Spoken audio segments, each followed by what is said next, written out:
No começo eram as trevas, e então Bang. Nasceu um sistema que se expande infinitamente, feito de tempo, espaço e matéria. Agora vá mais longe do que jamais imaginou, além dos limites de nossa existência, em um lugar chamado o Universo. Ocultos nas sombras do sistema solar, há mundos tão ativos quimicamente e tão disformes que beiram o bizarro. O mais chocante foi ver como o sistema solar é diferente. São as luas que orbitam os planetas do sistema solar. Antes desconhecidas ou consideradas secundárias, agora estão na vanguarda da exploração astronômica. O que surpreende é que não se parecem com nossa Lua. Os chamados membros menores do sistema solar não são de interesse menor. Que surpresas nos aguardam nessas luas misteriosas?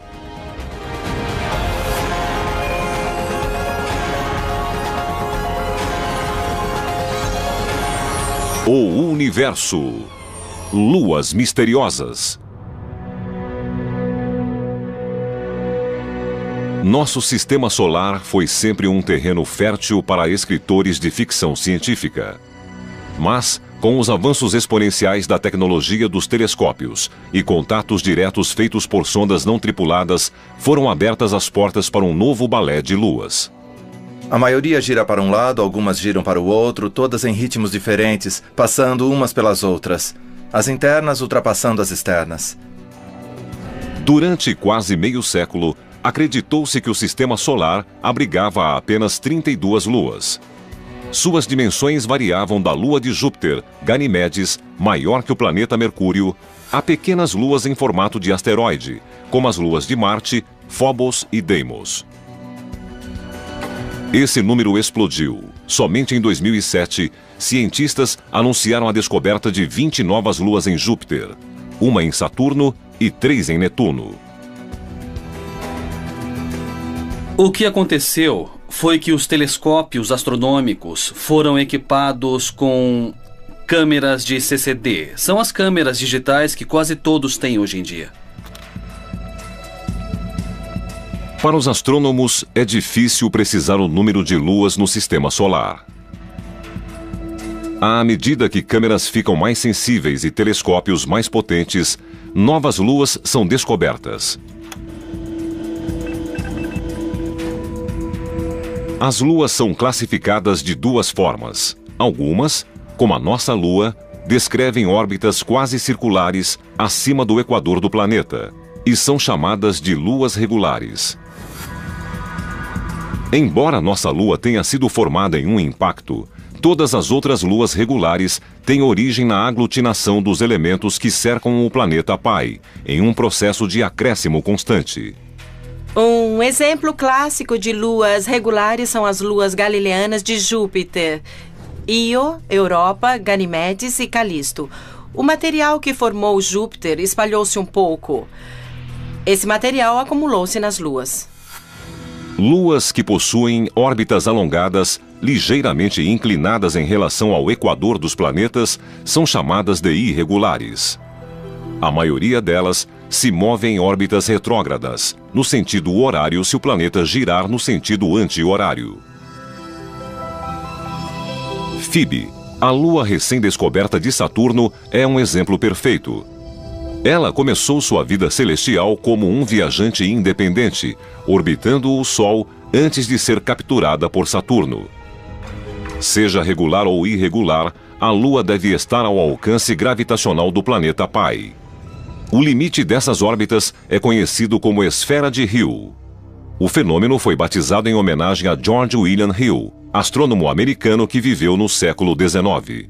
A esfera de Hill é uma região em torno do planeta que se move junto com ele, dentro da qual a gravidade do planeta supera a gravidade do Sol. As luas de Marte, Deimos e Phobos comportam-se de forma distinta dentro da esfera de Hill. Se o planeta gira mais rápido do que a Lua orbita, como no caso de Deimos, as forças entre os dois fazem a Lua se afastar. Phobos, por outro lado, gira mais rápido que Marte.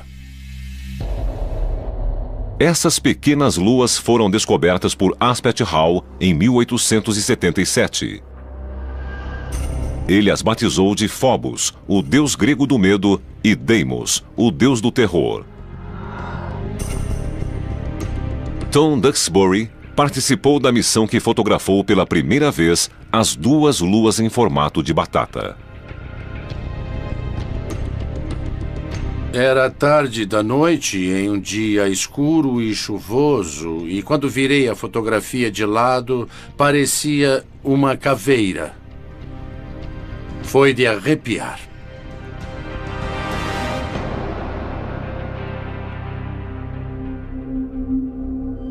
Phobos está numa espiral da morte. Ela orbita a apenas 6.000 quilômetros da superfície de Marte. Nenhuma outra lua está tão perto de um planeta no sistema solar. Se nossa lua estivesse a essa distância da Terra, ela pareceria 20 vezes maior. Sua órbita duraria horas. Não dias como é agora, mas horas. E a lua cheia tomaria o céu. As marés subiriam e recuariam dezenas de metros.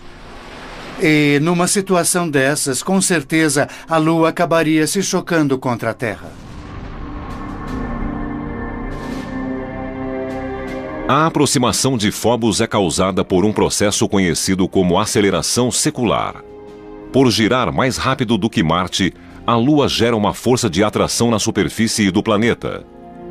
Dessa forma, cada órbita deixa Phobos mais perto da superfície marciana. A luta entre Marte e Phobos lembra a dinâmica de uma bola amarrada a um poste. Imagine que a bola seja a Lua. O poste seria o planeta e a corda entre os dois seria a força gravitacional exercida pelo planeta. O que vemos é que a gravidade atrai a Lua de uma forma que aumenta sua velocidade. Ela vai cada vez mais rápido, se aproximando até bater no poste. É exatamente isso que acontece com Phobos. A velocidade da órbita de Phobos é maior que a da rotação de Marte. A interação gravitacional atrai Phobos cada vez mais, aumentando a velocidade de sua órbita. Em 50 milhões de anos, Phobos estará tão próxima que vai chocar-se contra o planeta e Marte deixará de ter essa lua. Por outro lado, Deimos, a lua mais distante, tem uma órbita mais lenta do que a rotação de Marte. É como se desenrolasse o fio, e o que vemos é Deimos se afastando cada vez mais de Marte. Por fim, Deimos será tirada de Marte pela gravidade do Sol, ou seja, com o tempo, Marte não terá nenhuma lua.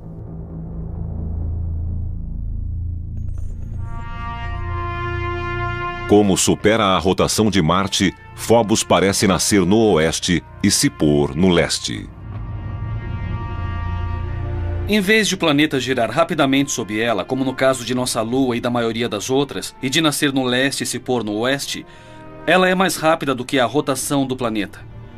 Por isso ela nasce no oeste, passa à frente e se põe no leste.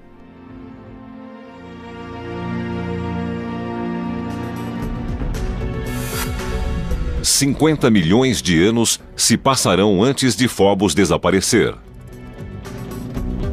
Até lá, ela poderá ser útil para uma eventual colonização de Marte. O escritor Arthur C. Clarke cogitou esta possibilidade no livro As Areias de Marte.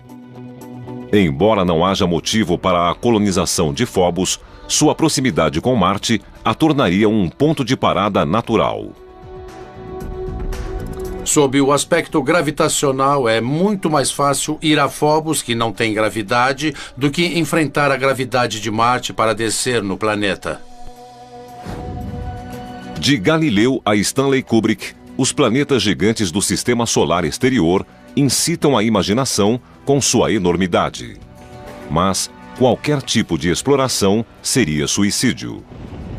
A enorme pressão da atmosfera de Júpiter torna impossível a sobrevivência. No entanto, as luas desses planetas oferecem uma plataforma mais promissora para a exploração e futura colonização. Essas prisioneiras da gravidade de Júpiter seriam mundos hostis ao desenvolvimento da vida orgânica? Ou poderiam fornecer um abrigo seguro para futuras gerações de exploradores planetários?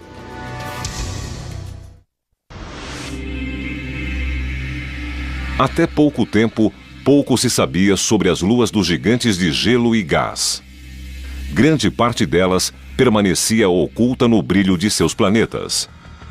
Agora, telescópios modernos e a exploração espacial não tripulada revelaram um reino ocupado por inúmeras luas, de mundos esféricos semelhantes a planetas, a luas disformes com apenas 50 quilômetros de extensão. Júpiter, o maior planeta do Sistema Solar, é um ímã de luas. Tudo começou 4 bilhões e meio de anos atrás, com uma enorme nuvem gasosa que colapsou em si mesma. Esse processo, conhecido como acreção, deu origem ao sistema joviano. Quase todo o material aglomerou-se formando Júpiter, mas uma porcentagem mínima juntou-se em pequenos grupos dentro da órbita de Júpiter. Essas mini-acreções solidificaram-se e formaram as luas regulares de Júpiter: Io, Europa, Ganimedes e Calisto. À medida que Júpiter coalescia, sua enorme força gravitacional atraía pequenos resquícios do nascimento do Sistema Solar. Os planetas gigantes se formaram em um ambiente gasoso rico, em que havia muito material por todo o Sistema Solar que ainda podia ser capturado. O número de luas de Júpiter varia de 60 a 200 dependendo de quem as conta. O mais certo é que, se fosse possível ficar no limite da atmosfera gasosa de Júpiter, quem olhasse para o céu veria uma dança magnífica de objetos lunares. Seria muito bom poder ver as luas. De tempos em tempos, Io passaria. A cada 2 vezes que Io passasse, veríamos Europa, ao mesmo tempo. E a cada 4 passagens de Io, veríamos Ganimedes. Um membro deste elenco joviano é tão afetado pela massa de Júpiter que literalmente sofre implosões. Em fevereiro de 2007, a nave New Horizons, a caminho de Plutão, voltou suas câmeras para Io. Io tem o tamanho aproximado da Lua terrestre e orbita a 420 mil quilômetros da superfície de Júpiter. O que a diferencia das outras luas jovianas é seu vulcanismo espetacular. As câmeras registraram fotografias detalhadas de lava incandescente em toda a superfície de Io. Uma enorme nuvem de poeira com 300 quilômetros de espessura ergue-se sobre a superfície da Lua. Assim como todas as luas regulares de Júpiter, Io recebe o nome de uma amante do deus Júpiter, da mitologia romana. Ela foi descoberta por Galileu em 1610. A Lua foi fotografada pela primeira vez pela nave Pioneer em 1974 e pela Voyager em 1979. Sua atividade pulsante vem intrigando cientistas há décadas. A Io expele cerca de 1 tonelada de material por segundo, a cada segundo de cada dia. É uma máquina fenomenal. Eu gostaria de ir a Io, mesmo sendo perigosa, quente e sulfurosa. Io é pequena demais para ter mantido o núcleo derretido desde a formação. Algum processo misterioso deve ser o responsável pelo aquecimento. O interior de Io deve permanecer derretido, porque é pressionado demais quando orbita Júpiter. O processo é conhecido como aquecimento friccional. A força gravitacional de Júpiter causa atrito no núcleo de Io. Da mesma forma que um escultor molda um bloco de argila, Júpiter está incessantemente criando sua própria obra-prima. Se uma lua sofre o efeito do aquecimento friccional, ela se torna maleável. Ela pode ser esticada como argila e deformada pela gravidade do planeta pai. A superfície da Lua é fria. Ela se parte da mesma forma que a argila quando se puxa rapidamente. Mas o interior, que é quente, pode fluir, ser esticado e moldado pela gravidade do planeta pai. Luas regulares costumam ter órbitas circulares. Para produzir aquecimento friccional, uma lua deve possuir uma órbita mais alongada na qual a distância do planeta mude radicalmente durante uma única revolução. Essas órbitas excêntricas ocorrem somente quando são influenciadas pela gravidade de outra lua. Quando uma lua está numa órbita excêntrica não circular, ela se aproxima e se afasta de seu planeta pai. Assim, ela é achatada e puxada quando está mais próxima. Io está em ressonância orbital com outras duas luas, Europa e Ganimedes.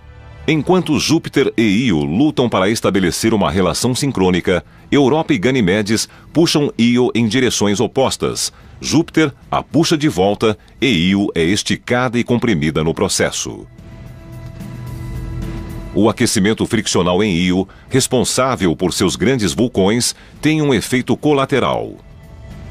Ele cria o maior objeto visível estacionário no sistema solar. Uma enorme nuvem gasosa 500 vezes maior do que Júpiter. Em 1990, o professor Michael Mendilo e sua equipe da Universidade de Boston descobriram uma grande nuvem gasosa espalhando-se de um lado a outro de Júpiter. Eles foram os primeiros a fotografar a nébula por inteiro, descobrir suas origens e o mecanismo que a faz crescer. A Io é muito pequena e não possui atmosfera, mas seus vulcões estão continuamente expelindo um material que poderia ser uma atmosfera. Mas você poderia perguntar por que não tem uma enorme atmosfera se todos os vulcões estão ativos há eras. Bom, é porque o material escapa. O principal gás é o sódio. Embora represente apenas 5% dos materiais expelidos por Io, ele é facilmente detectável por telescópios na Terra. O sódio emite um brilho alaranjado. Na verdade, o sódio é comumente utilizado para iluminar as ruas de muitas cidades do mundo todo. As moléculas do sódio e de outros gases são projetados pela luz do Sol em elétrons no campo magnético de Júpiter. Elétrons e prótons são liberados por algumas dessas partículas e ionizam.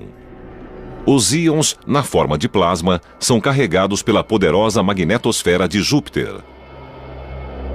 A velocidade aumenta de forma dramática em função do campo magnético. É como dar uma volta em um carrossel cósmico. As linhas do campo magnético são os postes, e de tempos em tempos, o átomo de sódio é apanhado juntamente com o elétron. Agora eu estou no núcleo de plasma de Júpiter, com todos os outros íons e elétrons que foram capturados anteriormente. E então os íons e elétrons recombinam e o nêutron não é contido pelo campo magnético e acaba escapando numa velocidade muito maior. E ele é suficiente para escapar de Júpiter. E eles foram a maior nuvem de gás visível que está permanentemente no sistema solar. Se a nébula pudesse ser vista a olhos nus, teria o tamanho de 12 luas no céu. É tão grande que, para vê-la, Michael teve de criar um telescópio especial.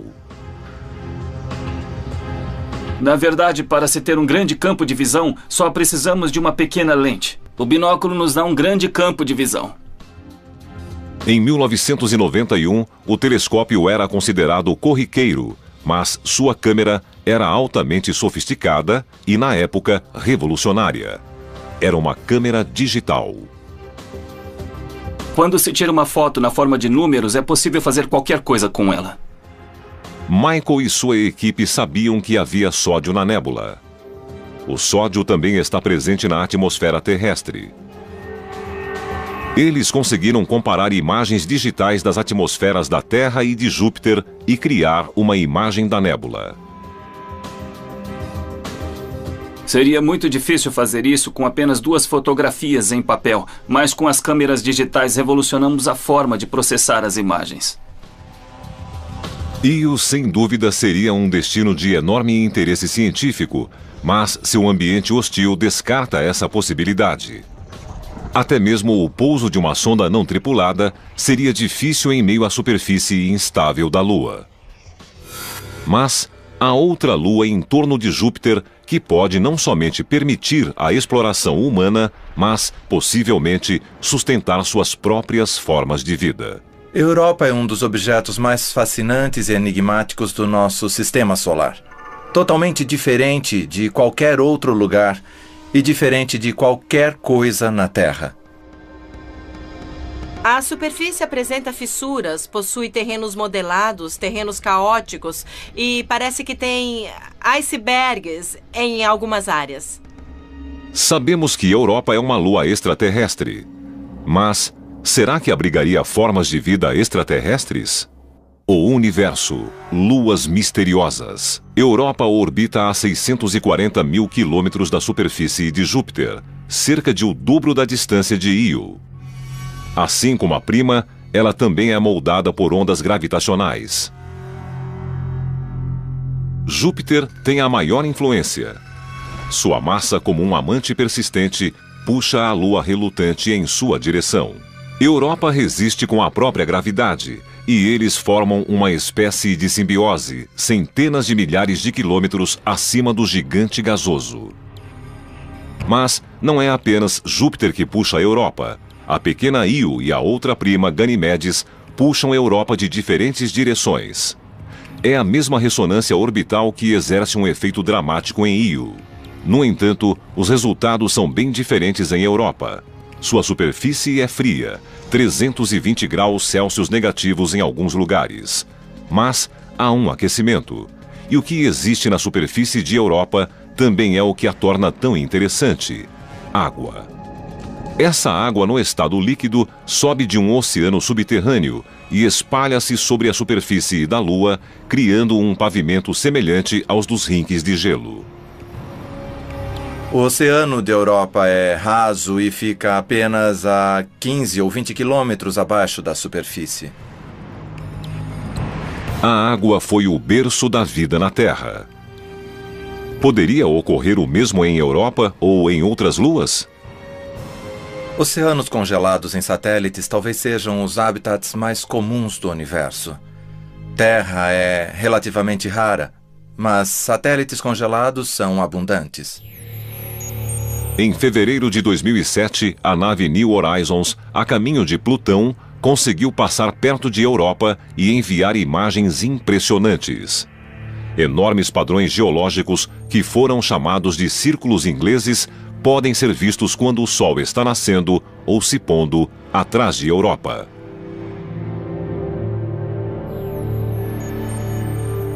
Eles são muito grandes.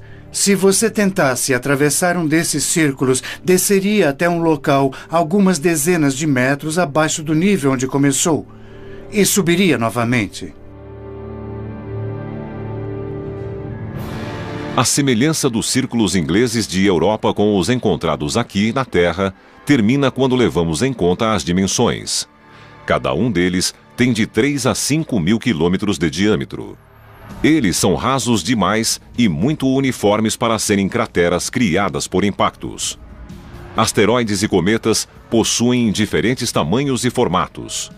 Os círculos de Europa são geologicamente muito semelhantes. Embora nada tenha sido provado, tudo indica que a grande massa de Júpiter seja a responsável por eles. Supõe-se que o gelo que cobre a Europa não é preso ao núcleo da Lua. Em vez disso, flutua sobre o oceano abaixo como um iceberg esférico. A região polar teria sido moldada por Júpiter e, ao longo de centenas de milhares de anos, deslocado-se em direção ao Equador. Isso formaria uma série de pequenas depressões circulares a partir da região polar em direção ao Equador. Se a crosta de gelo em Europa possuir estrutura semelhante aos icebergs na Terra, a maior parte dela estará abaixo da superfície do oceano. Isso teria enormes implicações para explorações futuras.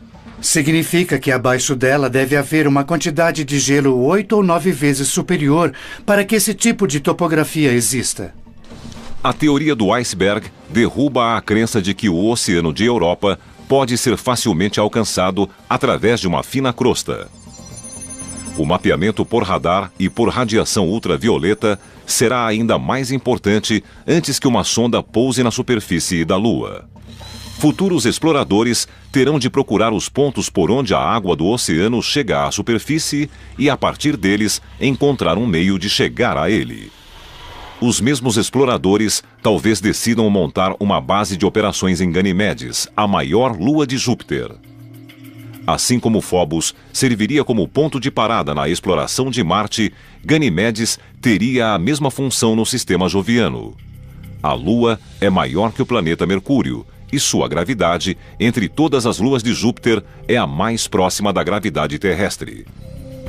Embora esteja em ressonância orbital com Io e Europa, está longe o bastante de Júpiter para ser menos afetada pelas forças de atração do gigante gasoso.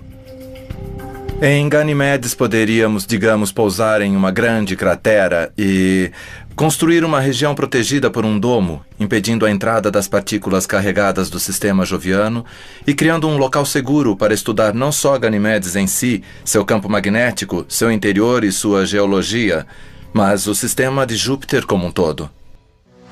Ganimedes é a única lua no sistema solar com o próprio campo magnético. Para que isso seja possível, ela deve possuir massa suficiente e um núcleo aquecido. A massa é visível, mas não se sabe exatamente de onde vem o calor. Ganimedes sofre influência das forças de atração tanto de Io como de Europa. No entanto, medições feitas em sua órbita indicam que ela é esférica o bastante para evitar as deformações sofridas pelas luas menores. Imagina-se que aconteceu alguma coisa no passado de Ganimedes que mudou ligeiramente sua órbita. Talvez essa irregularidade tenha ficado fora de controle por algum tempo e gerado muito calor no interior da Lua, aquecendo o núcleo. Na verdade, não sabemos. A única certeza que temos é que a passagem da nave New Horizons pelo sistema joviano nos deu uma boa ideia das maravilhas que poderemos encontrar nas luas de Júpiter. Cientistas aguardam com ansiedade o dia em que uma sonda descerá em uma dessas luas e começará a revelar os segredos desses mundos misteriosos. Outra lua gelada orbita o gigante gasoso Saturno. Ela é pequena demais para manter a própria atmosfera, mas isso não a impede de se aproveitar da atmosfera de seu planeta pai. Encélado, embora muito pequena, tem o nome de uma tribo de gigantes da mitologia grega. Assim como Io e Europa, Encélado tem uma órbita excêntrica em torno de seu planeta pai, Saturno. As forças de atração de Saturno esticam e puxam a pequena lua, gerando calor em seu interior. Mas, diferente de Io, o material fundido não é expelido para uma nuvem gasosa.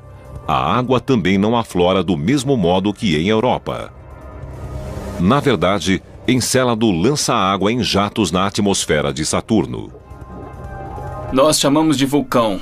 É mais como um geyser. O vapor de água fica, então, orbitando a pequena lua ou, devido à proximidade com Saturno, é atraída ao planeta pela gravidade. A partir do trabalho desenvolvido no estudo de Io, Michael Mendilo e sua equipe na Universidade de Boston voltaram as atenções para o efeito de Encélado sobre a atmosfera de Saturno. Descobrimos que a água é um excelente catalisador para recombinar íons e elétrons. Antes de Cassini, cientistas baseavam-se em modelos feitos pelo computador para determinar as condições atmosféricas em torno de Saturno. Mas os dados da missão indicaram que a ionosfera do planeta tinha apenas 10% do tamanho estimado pelos cálculos. A água gelada expelida por Encélado neutraliza as partículas carregadas na ionosfera de Saturno. Autorização confirmada. Decolar. Assim, os cientistas descobriram quase por acaso o efeito exercido pela água na atmosfera terrestre. Em 1973, quando a NASA lançou seu laboratório espacial, também lançou pela última vez o foguete Saturno V, o foguete da Lua. E nunca antes um veículo espacial havia queimado combustível até atingir a ionosfera. Aquele motor gigantesco lançou 1 tonelada por segundo de vapor d'água na ionosfera. E a ionosfera quase desapareceu naquele dia. O foguete abriu um buraco na ionosfera terrestre, a camada superior da atmosfera. Foram necessárias 24 horas para a radiação ionizante do Sol fechar esse buraco. No entanto, em Saturno, onde Encélado lança continuamente 6 toneladas de água por minuto na atmosfera, os efeitos são marcantes. Não existe a possibilidade de Encélado acabar completamente com a ionosfera do planeta pai. Mas esta lua minúscula, com apenas 500 quilômetros de diâmetro, chamou a atenção da comunidade científica e do próprio Saturno. Enquanto nos preparamos para enviar sondas a Phobos e Europa e para estudar dados de Titã, Encélado e Io, um grupo totalmente novo de luas está literalmente entrando em universo, luas misteriosas. Antes dos anos 1990, grande parte dos astrônomos acreditava que havia apenas 34 luas no sistema solar. A maioria delas era regular como a nossa, corpos esféricos em órbita do planeta pai, seguindo a mesma direção de sua rotação. Mas alguns desses satélites são conhecidos como luas irregulares. Essas luas incomuns seguem órbitas alongadas. Muitas vezes, elas são inclinadas e têm direção oposta à rotação do planeta. Elas parecem batatas voadoras, lascas ou amontoados disformes. Elas foram difíceis de achar até agora porque são muito pequenas e também costumam ser muito escuras. O advento da fotografia digital e o uso de instrumentos ópticos mais sensíveis mudaram o terreno lunar em uma década. O Dr. Brett Gladman, da Universidade da Colômbia Britânica, descobriu sua primeira lua irregular em 1997 no Observatório Palomar. Desde então, ele trouxe à luz 17 objetos que eram desconhecidos no sistema solar. Detectamos objetos no sistema solar exterior, observando sua movimentação em relação às estrelas e galáxias de fundo, que são estacionárias. Então, se tirarmos uma foto do céu, esperarmos 1 hora e tirarmos outra foto, nenhuma das estrelas na galáxia terá se movido. Mas objetos distantes no sistema solar exterior terão se deslocado de forma visível entre as duas imagens. Assim, comparando as duas fotografias, veremos, como neste caso, um objeto móvel. O objeto pode ser um cometa ou um asteroide, ou, se orbitar um planeta de modo retrógrado, uma nova lua irregular. Outra diferença importante entre as luas regulares e irregulares é que as irregulares são capturadas. Elas se formam de modo independente do planeta em torno do qual orbitam e, provavelmente, fizeram parte dos detritos gerados na formação do nosso sistema solar. Phoebe, a maior lua irregular que orbita Saturno, é um exemplo clássico. Phoebe orbita bem longe de Saturno. Tem órbita elíptica e muito inclinada. Tem direção retrógrada. Imagens da Voyager indicam que ela parecia ter sido um asteroide, e todos imaginavam que era um asteroide que havia sido capturado. Agora sabemos, por causa de Cassini, que é um corpo muito rico em água congelada. Isso praticamente exclui o cinturão de asteroides. Imagina-se que Phoebe poderia ter vindo do cinturão de Kuiper, nos limites do sistema solar. Imagina-se que o cinturão de Kuiper contenha os detritos da formação do sistema solar. Ele gira em torno do Sol, além da órbita de Plutão. No entanto, outra teoria sugere algo totalmente diferente.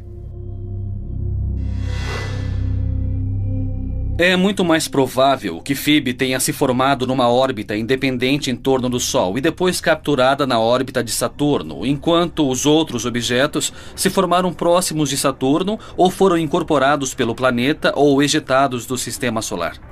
Phoebe então seria composta dos detritos planetários que flutuavam em torno de Saturno na época de seu nascimento. Por causa disso, deve possuir um material diferente de algumas das luas irregulares que orbitam Júpiter. Se for este o caso, seria possível discernir e comparar os diferentes ingredientes que deram origem a esses dois gigantes gasosos. Atualmente, 3 teorias tentam explicar como Phoebe e outras luas irregulares perderam sua independência. 2 delas sugerem que elas foram capturadas quando o sistema solar estava em formação e os planetas ainda eram um acúmulo de bolhas de gás e detritos. A teoria do arrasto gasoso é a mais direta.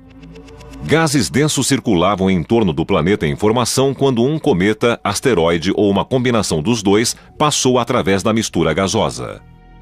Nós sabemos que os planetas gigantes construíram seus sistemas de satélites em grandes discos em torno deles, uma espécie de mini-sistema solar ao redor de cada planeta. E o gás e a poeira presente nesse disco também funcionam como fontes de atrito, onde planetesimais de passagem reduzem a velocidade, são capturados e entram em órbita. A segunda teoria é uma variação da primeira e, por vezes, é chamada de teoria da atração.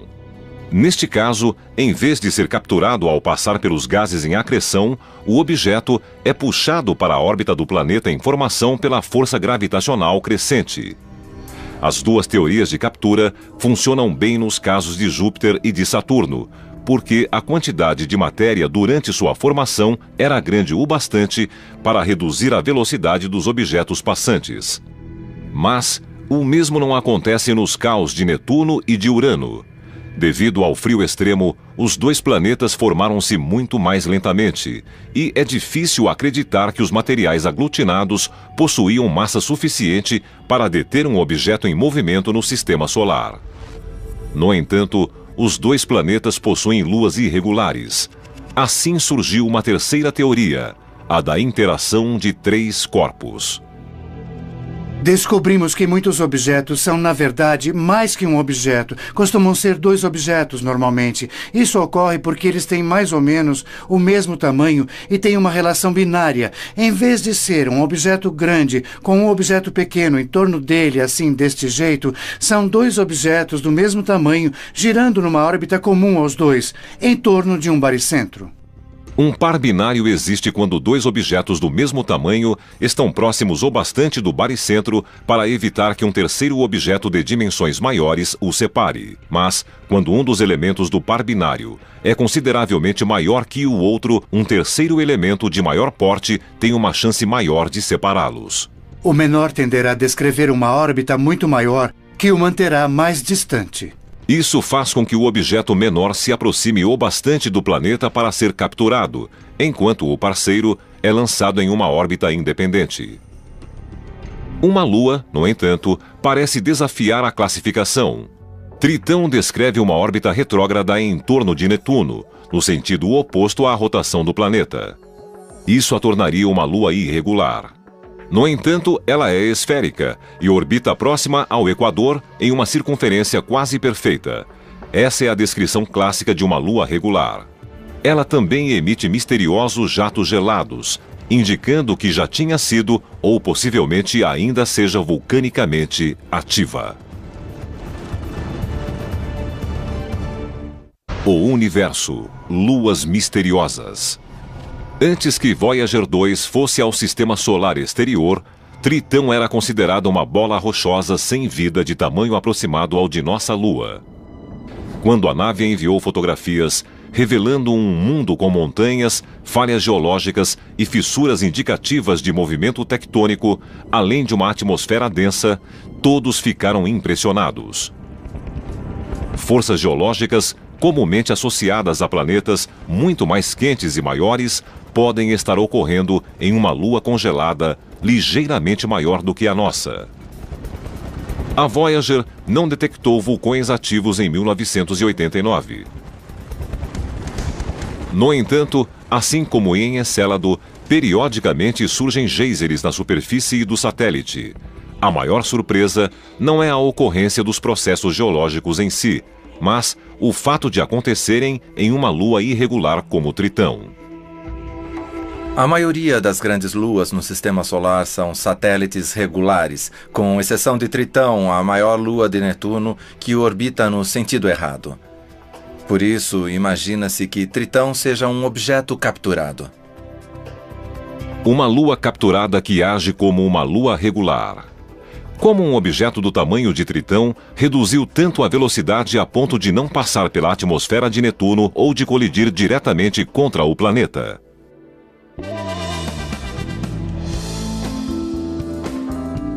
Não existe aposta garantida, mas algumas teorias têm melhores chances. Assim como jogadores na roleta, Tritão e Netuno fizeram as apostas e contaram com a sorte.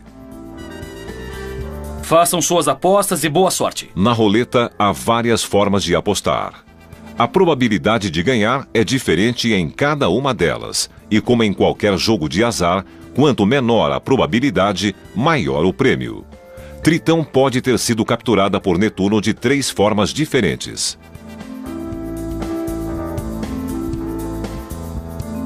As 3 hipóteses são fisicamente possíveis, mas a primeira ideia de um arrasto gasoso é a menos provável, simplesmente porque o intervalo de tempo em que Netuno teve um disco de gás e poeira que poderia ter capturado a prototritão foi muito pequeno.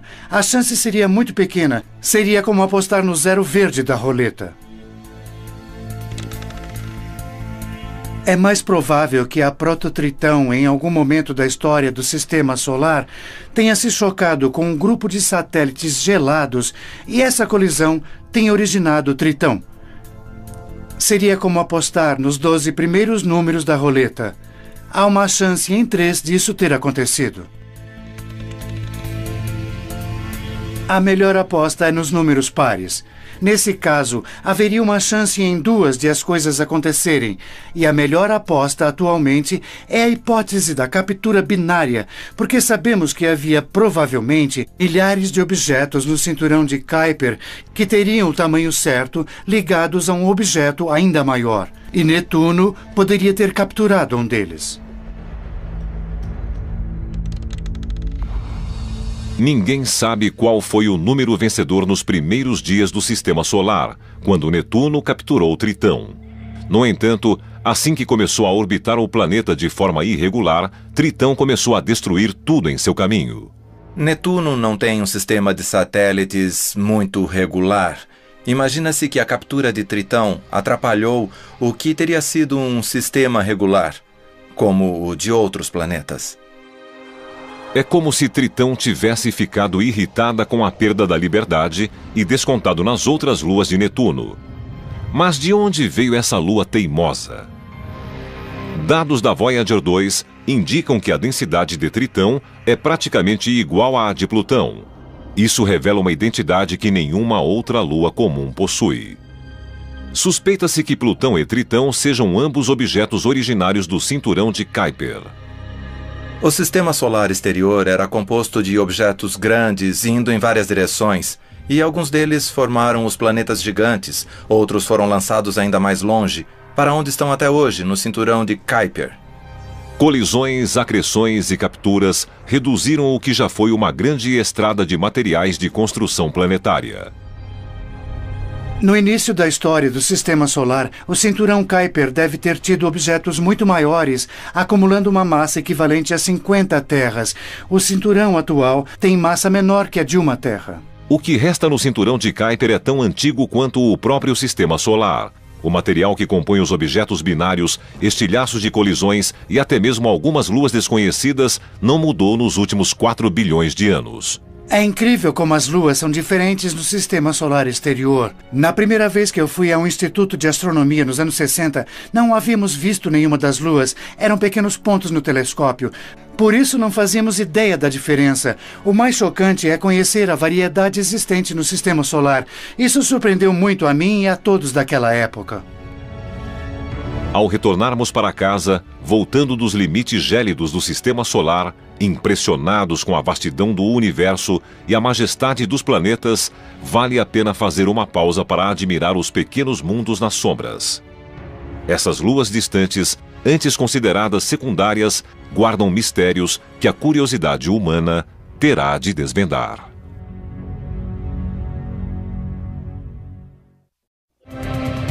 No começo eram as trevas, e então Bang. Nasceu um sistema que se expande infinitamente, feito de tempo, espaço e matéria. Agora vá mais longe do que jamais imaginou. além dos limites de nossa existência, em um lugar chamado o Universo. Ocultos nas sombras do Sistema Solar, há mundos tão ativos quimicamente e tão disformes que beiram o bizarro. O mais chocante foi ver como o Sistema Solar é diferente. São as luas que orbitam os planetas do Sistema Solar. Antes desconhecidas ou consideradas secundárias, agora estão na vanguarda da exploração astronômica. O que surpreende é que não se parecem com nossa Lua. Os chamados membros menores do Sistema Solar não são de interesse menor. Que surpresas nos aguardam nessas luas misteriosas?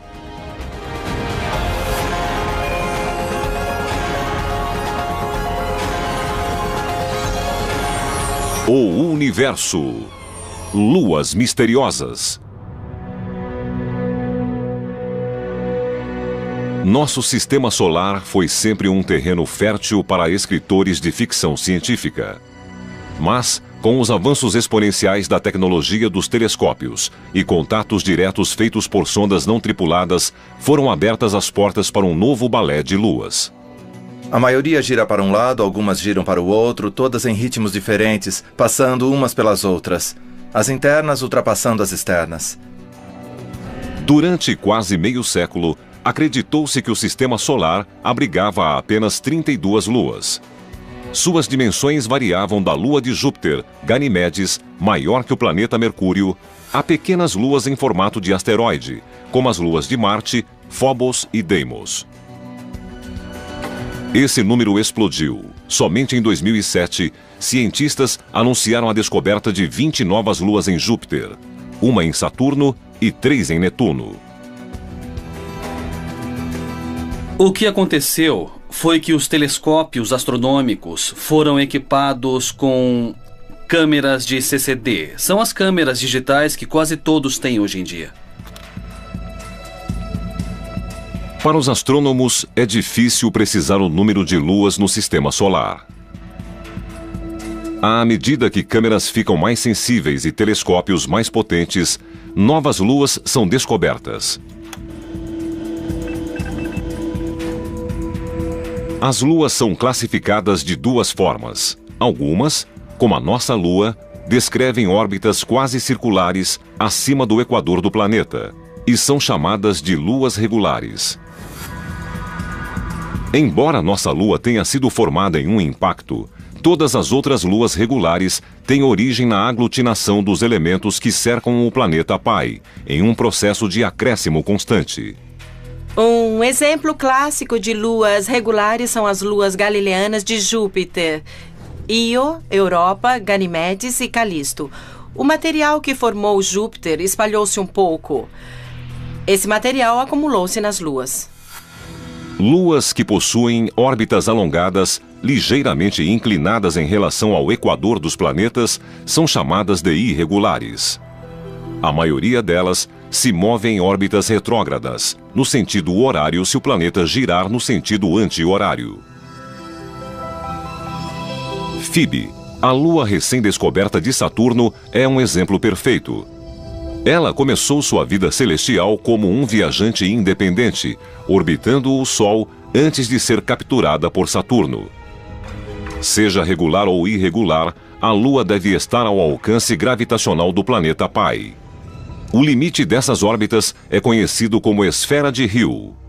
O fenômeno foi batizado em homenagem a George William Hill, astrônomo americano que viveu no século XIX. A esfera